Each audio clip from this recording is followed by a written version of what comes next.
நீங்க அடையார்ல வீடு வாங்காம நான் சொல்ற இந்த லொகேஷன்ல வீடு வாங்குனீங்கன்னா கோடி ரூபாய் சேவ் பண்ணலாம்னு சொன்னா உங்களுக்கு ஷாக்கிங்கா இருக்குல்ல? எஸ், நான் சொல்ற லொகேஷன் பெருங்குடி தாங்க. பெருங்குடி பார்த்தீங்கன்னா ஒரு fast growing area in Chennai.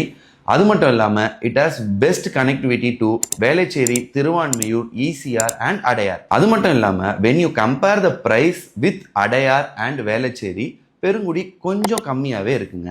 நீங்கள் ஒரு இன்வெஸ்டராக இருந்தீங்கன்னா உங்கள் லிஸ்ட்டில் பெருங்குடி இருக்கணும். பிகாஸ் பக்கத்தில் நம்ம ஓஎம்ஆர் ஐடி ஹப் இருக்கிறதுனால இங்கே எப்போதுமே ஒரு ஹை ரெண்டல் டிமாண்ட் இருக்குங்க. ஸோ நீங்கள் பெருங்குடியில் ஒரு லக்ஸுரி லைஃப் ஸ்டைல் அப்பார்ட்மெண்ட் பார்த்துட்டு இருக்கீங்கன்னா ஜெயின் 777 தான் ஒரு பெஸ்ட் சாய்ஸ். இங்க டோட்டலா 906 அபார்ட்மெண்ட்ஸ் இருக்கு. அதுல 2 BHK 1100 ஸ்கொயர் ஃபீட்லயும் 3 BHK with 2 living space in 1640 square ஃபீட்லயும் அவைலபிளா இருக்கு வித் 80+ அம்யூனிட்டிஸ். நீங்க இந்த ப்ராப்பர்ட்டி சைட் விசிட் பண்ணணும்னா ஜெயின் ஹவுசிங்க கான்டாக்ட் பண்ணுங்க.